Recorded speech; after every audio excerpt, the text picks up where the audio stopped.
염려대처법이라는 제목으로 하나님의 말씀을 전하도록 하겠습니다. 오늘 이 시대를 살아가는 사람은 누구나 예외 없이 온갖 염려를 안고 살아갑니다. 우리가 아침에 눈을 뜨는 순간부터 밤에 잠자리에 드는 순간까지 수없는 염려가 우리에게 엄습해 옵니다.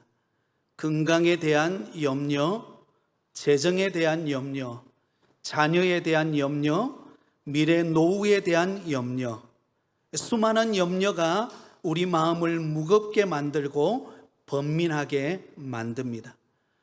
그래서 우리는 매일같이 이렇게 되묻습니다. 내일은 과연 괜찮을까? 경제가 더 나빠지면 어떻게 하지? 아이들이 문제없이 잘 자라주어야 할 테인데 노후는 준비가 잘 되어 있는가? 건강검진 결과는 이상이 없는가? 여러분, 이런 질문 속에 우리는 하루하루 수십 번 이상 마음의 흔들림을 가지고 우리의 삶의 중심이 하나님께로부터 멀어질 때가 있습니다. 여러분, 우리가 겉으로는 웃고 있지만 그러나 우리의 내면으로는 염려하며 걱정하며 불안하며 살아가고 있습니다. 근데 여러분, 참 흥미로운 것이 하나가 있습니다. 그것은 바로 이러한 염려가 우리에게 문제가 있을 때만 생기는 것이 아니라는 것입니다. 때로는 모든 것이 잘 되고 있음에도 불구하고 염려는 찾아와요. 지금은 괜찮지만 혹시나 라는 생각이 우리 마음속에 염려로 밀려 들어올 때가 있습니다. 그래서 여러분, 염려는 상황을 가리지 않습니다. 때와 장소를 가리지를 않습니다. 힘들고 가난한 사람만 염려하는 것 아닙니다. 넉넉하고 많이 가져도 염려하며 살아갑니다. 남녀노소 예외가 없습니다. 젊은 사람도 나이 많은 사람도 어린 아이도 염려하며 살아갑니다. 하지만 오늘 본문에 보면 예수님께서는 이 염려의 문제를 다루면서 염려에 매여 살아가는 우리를 향하여서 단호하게 이렇게 말씀하고 있습니다. 그러므로 내가 너희에게 이르노니 목숨을 위하여 무엇을 먹을까, 무엇을 마실까, 몸을 위하여 무엇을 입을까 염려하지 말라. 한번 따라하겠습니다. 염려하지 말라. 여러분, 이것은 단순한 위로의 말씀이 아닙니다. 앞으로 별 문제 없이 괜찮을 거야 라고 막연하게 우리를 격려하기 위한 말씀도 아닙니다. 예수님은 우리에게 단호하게 명령하고 있습니다. 염려하지 말라. 자, 그렇다면 왜 예수님은 이렇게 말씀하고 계실까요? 예수님은 염려하고 있는 우리 마음을 이해하지 못하기 때문에 그렇게 말씀하고 있을까요? 그렇지 않습니다. 예수님은 누구보다도 저와 여러분의 마음을 잘 이해하시는 줄 믿습니다. 우리의 형편을 우리 주님은 잘 알고 계십니다. 그럼에도 불구하고 예수님께서 우리에게 염려하지 말라라고 명령하고 있는 이유가 무엇입니까? 그 이유는 바로 염려 대처법을 우리 예수님이 분명히 알고 계시기 때문에 그렇습니다. 그러므로 여러분, 우리가 이 세상을 살아가는 동안 염려라고 하는 끊임없이 밀려오는 파도와 같은 그러한 염려가 우리 마음에 엄습해 오지만 우리가 염려 대처법을 바로 안다면 우리는 염려하지 않고도 믿음으로 승리하는 은혜가 임하는 줄 믿습니다. 자, 그러면 예수님께서 우리에게 가르쳐 주시는 염려 대처법은 무엇일까요? 그 첫 번째는 염려는 우리 삶을 더 좋게 하지 못한다는 사실을 인식하라라는 것입니다. 한번 따라하겠습니다. 염려는 우리 삶을 더 좋게 하지 못한다는 사실을 인식하라. 여러분, 염려한다고 우리에게 도움이 되는 것이 아니라는 것을 먼저 인식하는 것이 중요합니다. 25절에 보면 이렇게 말씀하고 있습니다. 우리 같이 읽습니다. 그러므로 내가 너희에게 이르노니 목숨을 위하여 무엇을 먹을까, 무엇을 마실까, 몸을 위하여 무엇을 입을까 염려하지 말라. 목숨이 음식보다 중하지 아니하며 몸이 의복보다 중하지 아니하냐. 여러분, 예수님께서 첫 번째로 지적하고 있는 것은 염려의 무익함에 관한 말씀을 우리에게 들려주고 있습니다. 우리는 마치 염려하면 우리의 상황이 나아질 거라고 착각하면서 염려합니다. 내가 오늘 염려하면 내일 좋아질지도 몰라. 이런 막연한 착각 속에 우리는 염려하며 살아간다는 것입니다. 근데 실제로 염려는 아무런 실질적인 도움을 우리에게 주지를 못한다는 것입니다. 염려는 오히려 우리의 생각을 분산시키고 육체적으로 피로감과 스트레스를 가중시키고 영적으로는 하나님을 신뢰하지 못하게 하는 것이 바로 염려입니다. 이 염려라고 하는 단어를 우리가 주목할 필요가 있는데요, 이 염려라고 하는 단어가 헬라어로는 메린나우라고 하는 단어입니다. 메린나우. 이 메린나우라고 하는 단어는 두 단어가 합성된 단어입니다. 메리조라고 하는 단어와 누스라고 하는 단어가 합성으로 만들어진 단어입니다. 메리조는 나눈다, 나누어진다라는 뜻이고, 누스는 마음이라는 뜻입니다. 그러면 여러분, 염려라고 하는 것은 어떤 것인가? 우리 마음을 나누어지게 만드는 것입니다. 여러분, 오늘날 같이 이 경쟁사회에서 살아가고 있는 이 복잡한 세상을 살아가고 있는 저와 여러분이 마음이 나누어지면 어떻게 되겠습니까? 제대로 일이 되지 않고 스트레스와 염려에 사로잡히게 되는 것입니다. 우리에게 유익이 없고 우리에게 해로움만 줄 뿐이라는 것입니다. 또한 이 염려와 연관이 있는 걱정, 근심, 이것을 영어로 worry라고 하는데, 이 worry라고 하는 단어의 뜻은 물어뜯는다라는 뜻을 가지고 있습니다. 짐승이 마치 먹잇감이 발견되었을 때 그 목덜미를 물어뜯는 것과 같은, 그것이 바로 걱정, 염려, 또한 근심이라는 것입니다. 그러면 여러분, 이 염려가 우리 마음속에 밀려오면 마치 우리가 질식하는 것처럼 우리 마음을 힘들게 만듭니다. 그래서 예수님은 우리에게 이렇게 질문하는 것입니다. 목숨이 음식보다 중하지 아니하며 몸이 의복보다 중하지 아니하냐. 여러분, 이 질문은 우리의 삶의 우선순위를 잘못 두고 있음을 지적하고 있는 말씀입니다. 우리는 먹고 사는 문제에 몰두합니다. 당장 지금 먹고 사는 게 시급하기 때문에 그게 몰두해가지고 걱정하고 염려합니다. 그런데 삶의 본질과 가치를 잊고 살아갈 때가 더 많죠. 그래서 예수님은 말씀하십니다. 생명이 먼저라는 것입니다. 목숨이 음식보다 중하지 아니하며 몸이 의복보다 중하지 아니하냐. 이게 무슨 말입니까? 우리의 목숨, 생명이 음식보다 의복보다 더 중요하다라는 것입니다. 그런데 염려를 하게 되면 우리에게 있어서 가장 중요한 우리의 생명, 우리 몸이 해를 입게 된다는 것입니다. 목숨을 해롭게 하고 우리 몸을 여러분 위축되게 만들어서 오히려 우리가 염려하는 것으로 인하여서 우리가 건강하고 더욱더 활기찬 믿음 생활을 하는 것을 빼앗아가 버린다는 것입니다. 27절에 보면 이렇게 말씀합니다. 너희 중에 누가 염려함으로 그 키를 한 자라도 더할 수 있겠느냐. 여러분, 우리가 염려한다고 우리 키가 10cm 자랄 수가 있을까요? 없다라는 것입니다.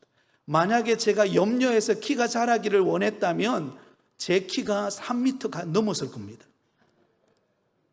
네. 염려한다고 키가 더 크는 거 아니라는 것입니다. 그러므로 염려는 문제를 해결할 수 있다 없다? 없다라는 사실을 기억하실 수 있기를 바랍니다. 염려가 내일 문제를 해결할 수 없습니다.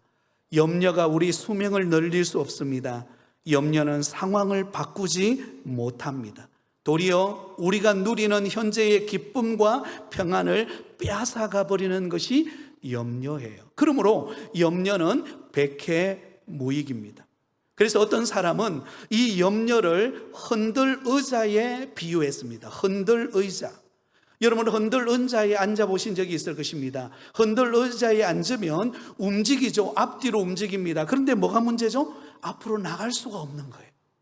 흔들리기는 흔들리는데 앞으로 나가지를 못한다는 것입니다. 마귀는 이 염려라고 하는 것을 우리 마음속에 집어넣어서 활기찬 믿음 생활을 하지 못하도록 끊임없이 염려의 씨앗을 심어서 우리 마음을 번민하게, 우리 마음이 두 마음으로 나누어지게, 스트레스와 걱정과 근심에 사로잡히게 만들어서 우리를 무기력한 삶으로 이끌어간다는 사실을 우리는 기억하면서 염려가 우리에게 아무런 도움을 줄 수 없다는 것을 여러분 인식하실 수 있기를 예수님의 이름으로 축원드립니다. 여러분, 영도에 가면 태종대가 있습니다.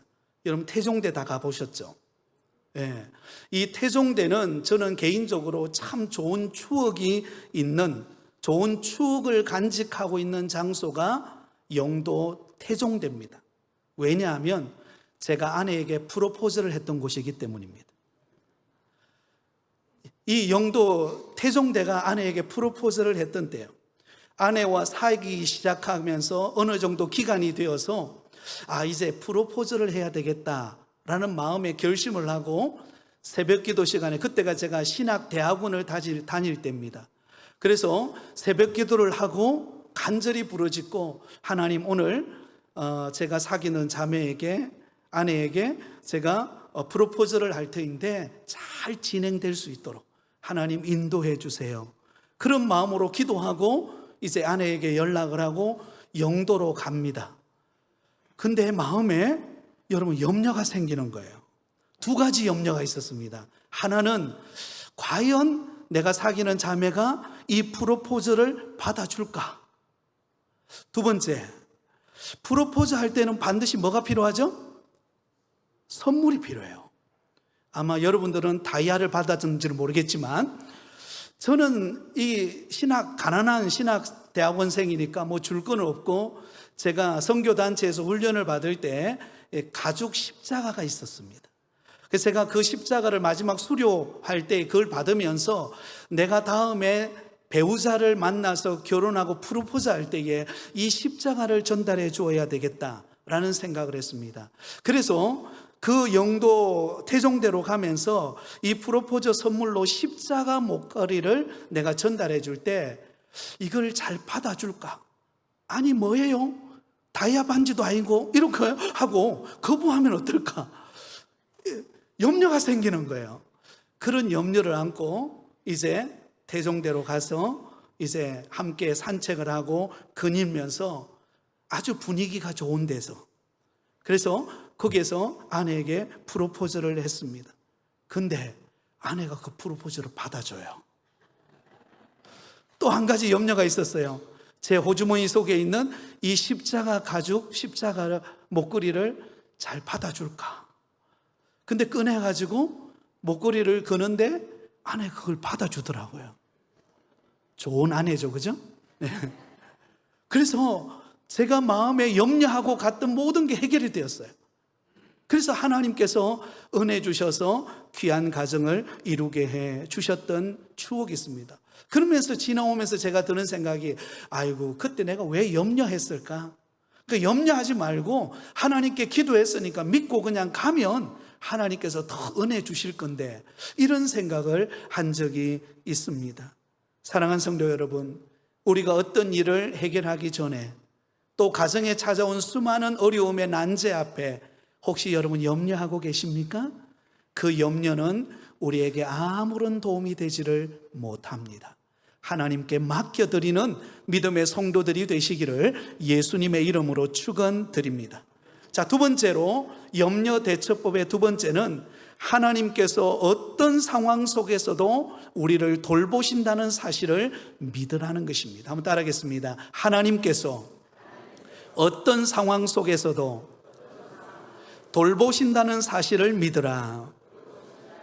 어떤 상황 속에서도 지금 막 정말 한계점에 도달하고 앞이 보이지 않고 너무 막막하고 힘든 상황일지라도, 그러나 하나님이 나를 돌보신다는 사실을 믿으실 수 있기를 바랍니다. 여러분, 오늘 본문에 보면 예수님께서 염려하지 말라라고 말씀하시면서 세 가지 비유의 말씀을 드시는 것을 볼 수가 있습니다. 가장 먼저 예수님께서 드신 비유는 공중에 날아가는 새를 보라는 것입니다. 우리 다 함께 26절을 같이 읽습니다. 시작. 공중의 새를 보라. 심지도 않고 거두지도 않고 창고에 모아 들이지도 아니하되 너희 하늘 아버지께서 기르시나니 너희는 이것들보다 귀하지 아니하냐. 여러분, 우리 주님께서 어떤 상황 속에서도 돌보신다라고 하는 것을 비유로 알려주실 때에 가장 먼저 공중에 날아가는 새를 보라는 것입니다. 공중에 날아가는 새는 어때요? 심지도 않고 거두지도 않고 창고에 곡식을 모아들이지도 않아요. 그런데 하나님께서 때를 따라 그 공중에 날아가는 새들을 먹이신다는 것입니다. 그렇다면 하물며 너희는 이것들보다 귀하지 아니하냐. 공중에 날아가는 이름 없는 새조차도 하나님께서 때를 따라 먹을 것을 주신다면 하나님께서 선택하고 자녀 삼아주신 저와 여러분을 돌보시고 먹이시지 않겠느냐라는 것입니다. 하나님은 저와 여러분을 돌보시고 계시는 줄 믿습니다. 또한 여러분, 예수님은 들의 백합화를 바라보라고 말씀하십니다. 28절을 같이 읽습니다. 또 너희가 어찌 의복을 위하여 염려하느냐. 들의 백합화가 어떻게 자라는가 생각하여 보라. 수고도 하지 아니하고 길쌈도 아니하느니라. 여러분, 들에 핀 아름다운 백합화를 보라는 것입니다. 그 백합화가 자라는 것을 보면 수고하지도 않고 길쌈하지도 않았는데 그 들의 백합화가 아름답게 피는 것을 보게 된다는 것입니다. 하나님께서 그 들에 핀 백합화를 자라게 하시는 것입니다. 그렇다면 하나님께서 하물며 택한 백성인 저와 여러분을 때를 따라 돕는 은혜로 우리의 걸음을 인도하고 돌보지 않겠느냐, 그렇게 말씀하십니다.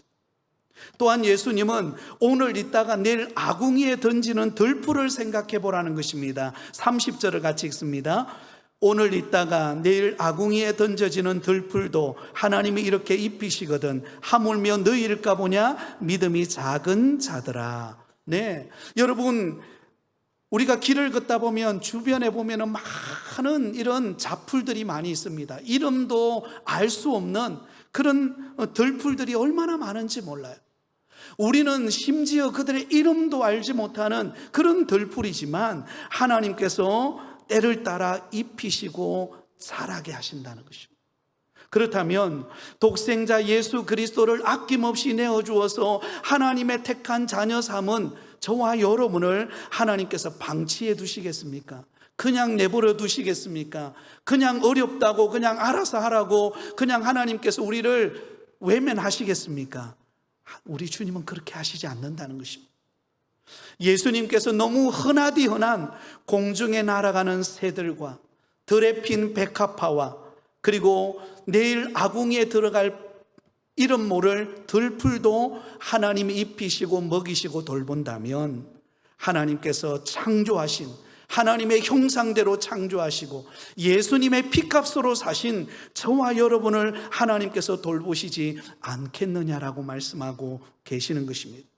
사랑하는 성도 여러분, 하나님은 때를 따라 저와 여러분을 인도하시고 또한 우리를 돌보시고 하나님께서 우리 가운데 역사하고 계시는 줄 믿습니다. 왜냐하면 하나님이 우리의 아버지가 되시기 때문에 그래요. 우리의 아버지가 되시는 하나님께서 우리의 모든 형편을 알고 계십니다. 때로는 여러분, 우리가 막막하고 모든 것이 다 잃어버린 것과 같은 그런 환경 속에 놓여 있다 할지라도 그러나 여러분, 그 가운데서도요 하나님은 일하고 계세요. 그리고 때를 따라 돕는 은혜로 우리를 먹이시고 입히세요. 여러분, 성경을 읽어보면요, 하나님의 돌보심을 끊임없이 말씀하고 있습니다. 출애굽한 이스라엘 백성들이 광야 40년의 여정에 그 험한 광야를 지나갈 때에 하나님께서는 그들에게 먹을 것을 제공하십니다. 여러분, 이스라엘 백성들이 애굽 땅에서 출애굽해 나올 때 그들이 가지고 나온 양식은 한 달밖에 되지 않는 양식이었습니다. 한 달이 딱 지나자 그들이 가지고 나왔던 모든 양식이 다 동이 나버렸습니다. 이제는 먹을 것도 없어요. 마실 물도 없습니다. 그런데 하나님께서 그때부터 하나님이 일하시기 시작하시는데요, 하늘 문을 여셔서 그들에게 하얀 만나를 내려서 그들을 매일같이 그들이 먹을 수 있도록 하나님이 공급하셨습니다. 고기가 먹고 싶을 때에 메추라기 떼를 보내어서 그들에게 먹이십니다. 목마를 때에 반석을 열어서 마시게 하시고요, 낮에는 구름 기둥으로 밤에는 불 기둥으로 그들을 인도하여서 40년의 광야의 그 여정 속에 성경에 보면 옷이 헤어지지 아니하도록 하나님께서 그들을 돌보셨다라고 말씀하고 있습니다. 광야와 같은 인생의 길을 걸어가는 저와 여러분, 하나님이 우리를 돌보시고 계시는 줄 믿습니다. 때로는 우리가 생각할 때는 기준치가 나는 이만큼 좀 풍성하면 좋겠는데 하나님은 그만큼 풍성하지 않고 뭔가 부족한 듯 느껴질 때가 있을 것입니다. 그러나 여러분, 하나님은 우리의 형편을 아시고 때를 따라 인도해 가시는 줄 믿습니다. 엘리야 선지자가 아합 왕 때에, 여러분, 하나님 앞에 범죄했던 아합 왕 때에 얼마나 하나님께서 정말 화가 나셨으면 하늘 문을 닫아버렸어요. 하늘 문을 닫아버리니까 3년 6개월 동안 비가 내리지를 않는 것입니다. 먹고 살기가 막막해졌어요. 그때 엘리야 선지자를 하나님께서 그릿 시냇가로 인도합니다. 그릿 시냇가로 데려가지고는 그곳에서 하나님께서 이 엘리야 선지자를 먹이기 시작하는데, 어떻게 먹이는가? 상상할 수 없는 방법으로 인도하세요. 까마귀를 동원해 가지고 까마귀를 통하여 아침과 저녁에 떡과 고기를 가져와서 물고 와서 여러분, 이 엘리야 선지자를 먹입니다. 사랑하는 여러분, 없을 때, 앞이 보이지 않을 때 하나님은 희한하게도요, 까마귀를 통해서 때를 따라 저와 여러분을 먹이시고 입히시고 은혜 베풀어 주시는 하나님이심을 기억하실 수 있기를 바랍니다. 이게 하나님이세요. 그러면 여러분, 우리가 중요한 것은 염려하는 것이 아니라 우리 주님께 맡기고 나가는 것입니다. 30절 하반절에 보면 이렇게 말합니다. 하물며 너희일까 보냐 믿음이 작은 자들아. 여러분, 그러므로 이 염려의 문제는 감정의 문제가 아니라 우리의 믿음의 문제라는 것입니다. 하나님을 얼마나 신뢰하고 하나님께 얼마나 맡기고 있느냐, 그게 따라 염려하느냐 염려하지 않느냐가 결정이 된다는 것입니다. 믿음이 식어지면 염려가 쌓이기 시작합니다. 그러나 하나님을 신뢰하는 믿음이 생기면 내게 없는 것처럼 보이고 막막해도 여러분, 하나님이 하실 일을 믿는 믿음이 생기게 되는 것입니다. 오늘 이 시간 예배드리는 사랑하는 성도 여러분, 하나님은 우리의 모든 형편을 아시는 줄 믿습니다. 그리고 반드시 때를 따라 저와 여러분을 먹이시고 입히시고 채워주실 줄 믿습니다. 제가 지난주부터 안식월을 보내고 있습니다. 안식을 보내서 여러분, 지난주에 어디 갔다 왔나 궁금하시죠? 별로 안 궁금하세요? 지난주에 부천에 있는 저희 딸의 집에 갔어요. 뭐 가봤자 그게죠, 그죠? 딸의 집에 가서 지내다가 함께 시간을 보내고 그렇게 왔는데요. 그런데 아내가 자꾸 다이소로 가자는 거예요. 다이소 아시죠? 다 있어, 그죠? 다 없는 것 없이 다 있는 곳, 다이소로 자꾸 가자는 거예요. 그래, 왜 다이소로 가나? 그래서 아내와 함께 다이소로 갔습니다. 갔더니 뭐 옷걸이부터 시작해가지고 이것저것 막 사는 거예요. 포크도 사고 이것도 사고. 우리 집에는 필요 없거든요. 왜 사겠어요? 딸 주려고. 그래서 제가 물었습니다. 아니, 지가 알아서 다 살 건데 왜 우리가 사줘야 되냐 그랬더니 아내가 다 딱 이런 말을 하더라고요. 사줄 수 있는 게 은혜 아니냐. 와, 그 말을 듣는데요, 제가 한 방 맞는 줄 알았어요. 사줄 수 있는 거, 비싼 거는 못 사주고 다이소 가가지고 그 말을 하는 거예요. 그래서 그게 맞는 말이다 라는 생각이 들었습니다. 하물며 부모가 자식에게도 좋은 걸 사주고 싶어 한다면 자신의 생명을 들여서 하나님의 자녀 삼아주신 우리 하나님께서 우리에게 뭘 못 주시겠습니까? 여러분, 하나님은 우리의 모든 형편을 아시고 때를 따라 돕는 은혜를 주실 줄 믿습니다. 그러면 여러분, 하나님께 맡기고 기도하실 수 있기를 바랍니다.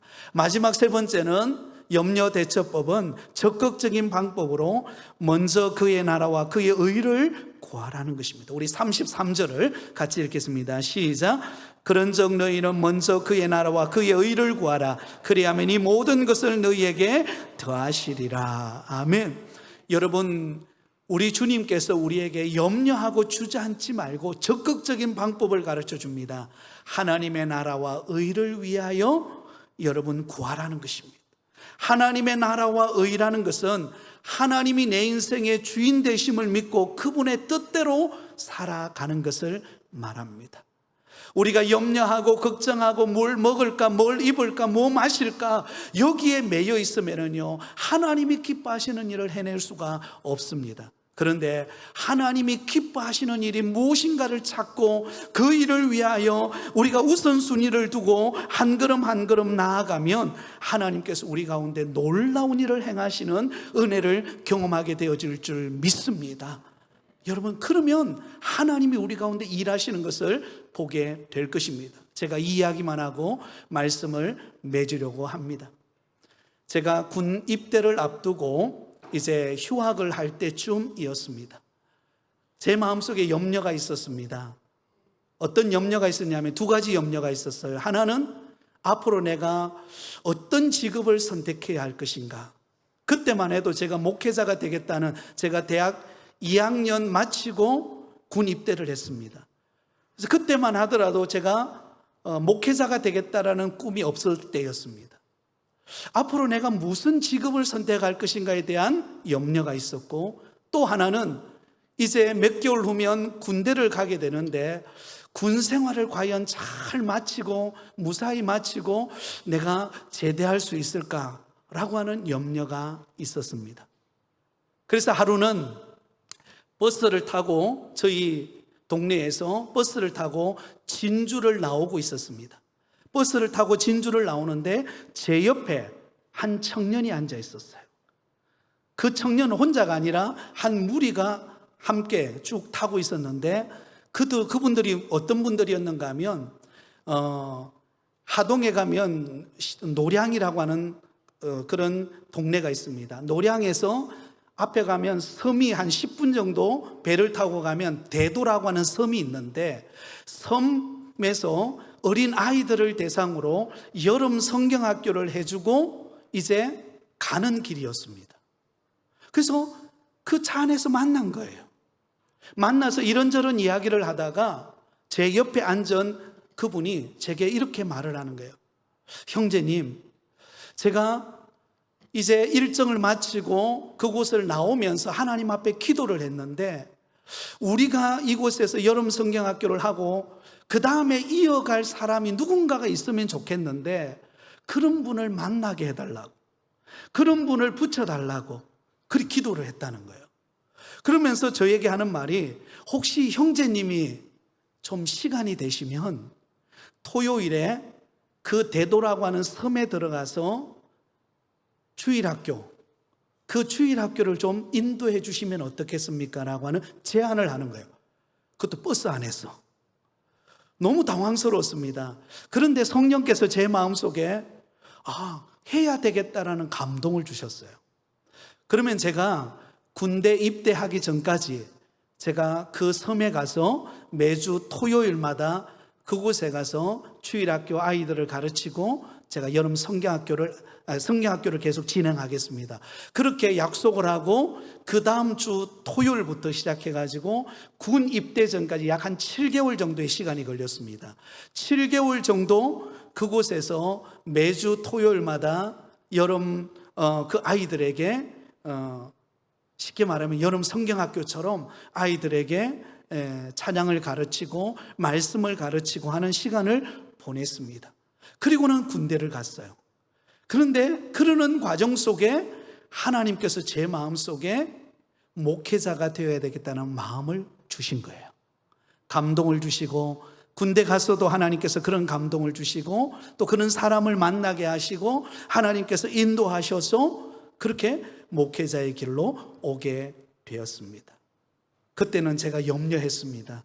나의 미래가 어떻게 될지, 또한 군대는 잘 마칠까 염려했지만 하나님은 기가 막힌 방법으로 주의 나라와 의를 위하여 섬길 수 있는 기회를 주시고, 그게 계기가 되어서 하나님 앞에 부름받는 종이 된 것입니다. 사랑하는 성도 여러분, 우리가 하나님의 영광을 위하여 헌신하면 하나님은 우리의 앞길을 책임지실 줄 믿습니다. 그러면 여러분 염려하지 말고 하나님께 맡기고 하나님께 소망을 두고 믿음으로 나아가는 가운데 하나님이 주시는 풍성한 은혜를 누리며 주 안에서 승리의 삶을 살아가는 우리 모든 성도들이 다 되시기를 예수님의 이름으로 축원드립니다.